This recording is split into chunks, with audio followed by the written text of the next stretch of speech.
Okay, hello, my name is Konstantin Ilijević. I'm an assistant professor at Faculty of Chemistry, Belgrade University. And I came here to talk about the bees.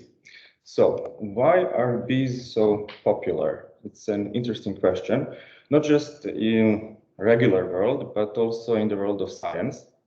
For example, in my limited scientific career, I have published so far more than 5 papers with 2 different research groups containing this subject. So in my opinion, there are 2 important reasons. First is that bees are very important species, both economically but ecologically. And also the species that is very endangered, and we have seen various reasons for that and explore them: pesticides, pollution, pathogens, malnutrition, habitat destructions.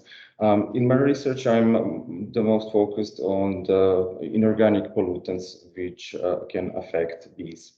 But the other reason why we pay so much attention to them is that they're animals which can fly, and the bees can fly up to 3 kilometers or even more from their hives.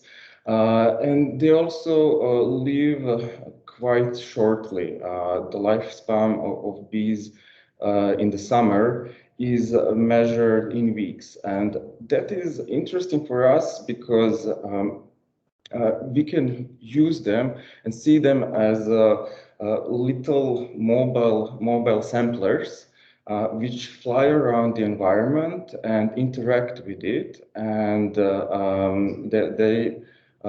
if we follow pollution and pollutants in bees, we can hope to get some picture about the environment they also inhabit. And since they live shortly, we know that it's like a snap picture of the current state of the environment. In the introduction, I will mention our already published study because it also used the same samples.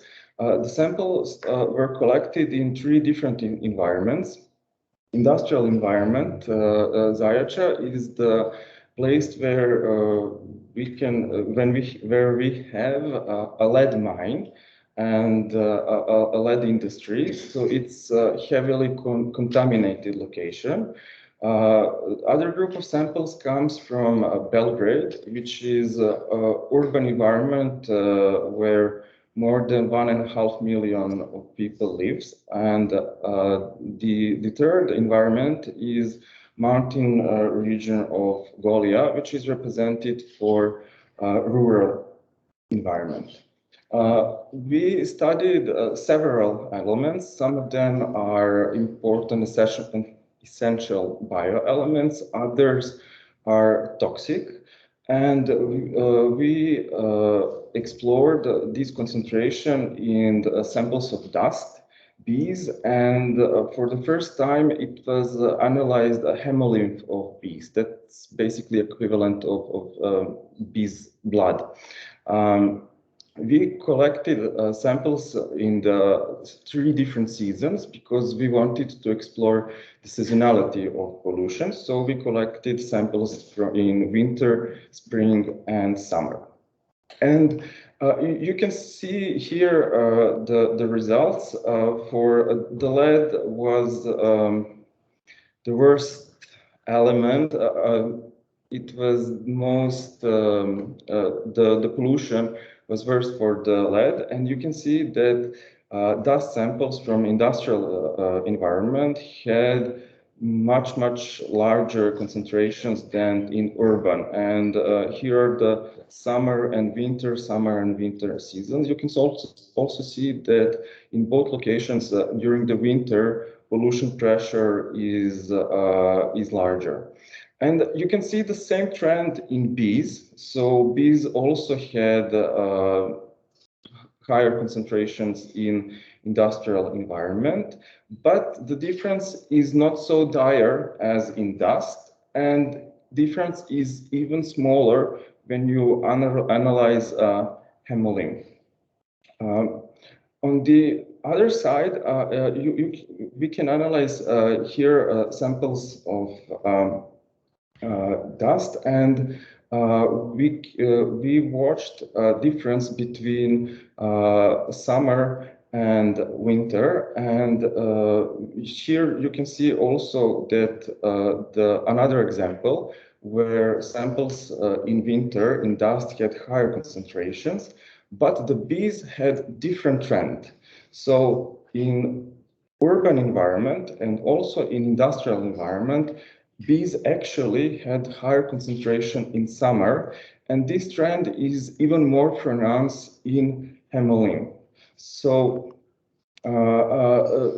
it raised some interesting questions, and we realized that only if during the winter time pollution is much more present than in summertime, then we can have same trend in bees. Otherwise, it's a different story. So how can we explain this trend? Well, during the summer, bees are more active, they fly more, they collect more food, their metabolism is faster, so the rate of bioaccumulation is also much more higher. On the other side, in the winter, bees live longer and the pollution is much more present, although since they're dormant in that time, their interaction with pollution is maybe not so as in summertime. So we have two opposite factors, and it's as I said, they raise a lot of questions about how are bees reliable and efficient as biomonitors, and also what is the pollution dynamics of in a beehive and in a bee's metabolism. Therefore, in our new research, we analyzed other compartments. So we took samples of dust, but also pollen and bee bread, and these would be some input parameters which follow how many pollution is coming into the bee system. And we also analyzed hemolymph, larvae, pupae, honey, propolis, and wax, and these are representative for the system itself and also some products that bees produce.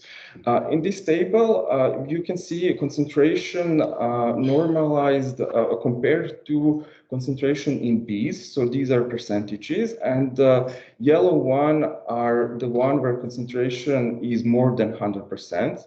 Higher than concentration in bees, and the green ones are where the concentration is lower. This is the urban environment, and you can see also the table for industrial environments.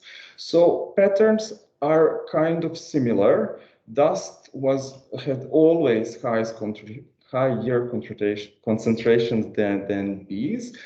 Sometimes pollens, bee bread, and propolis, while hemolymph had always a smaller concentration and honey, and also most often larvae and pupae.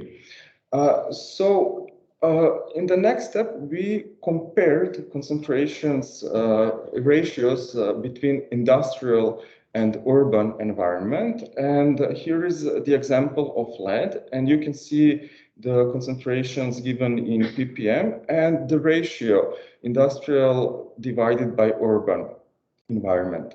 And you can see that the ratio is 50 times higher in Zajača, which is logical because it's the place where we have the mine. And also the ratio in bees was very similar, so similar to these ratios. But on the other side, hemolymph, larvae, pupae, honey, they had elevated concentrations in industrial region, but to the much lesser extent. On the other side, propolis and wax, they are made from pollen, and they're much more exposed to the environment, so we can also see the higher ratios in them. Let's analyze other elements. So some elements like zinc had very similar concentration. Here is shown in dust and in pollen. So concentration was similar in both environments, urban and industrial. And you can see that similar trend is seen in bees, while in hemolymph and pupae and larvae, we had a little suppression of this element in industrial region. And the similar trend is shown here for calcium, but also observed for other bioelements. The exposure is similar in both environments, but hemolymph, larvae, pupae, honey, they had smaller concentrations in industrial compared to urban environment, which means that pollution possibly suppressed concentration of these elements in bees and different stages of their development. We also observed some elements which were more present in the urban environment, such as nickel.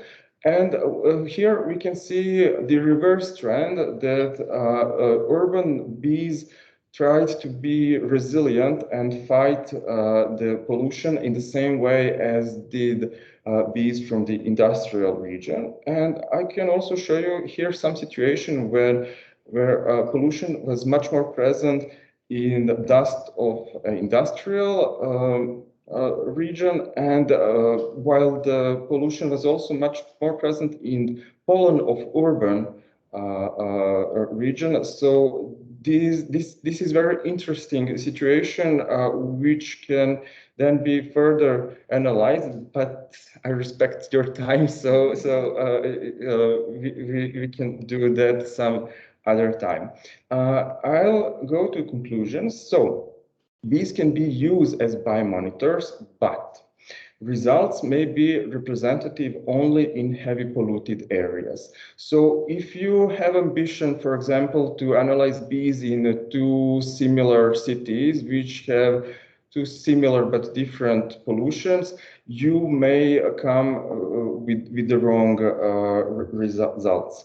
In contaminated cities, bees are exposed to pollution by atmospheric deposition, as well as food and also water they intake. These levels of pollution are different. Dust is probably has higher concentrations of pollutants, but also their influence is different. They don't affect bees in the same rate, which really complicates things. Bees are efficient in mitigation of toxic elements, which we can see by lower concentration in their hemolymph, but also good news for everyone in their honey. And high concentration of toxic metals may suppress concentrations of bioelements in bees. So thank you for your attention, and I would also like to thank my colleagues from Novi Sad and other institutions who were my co-workers in this research.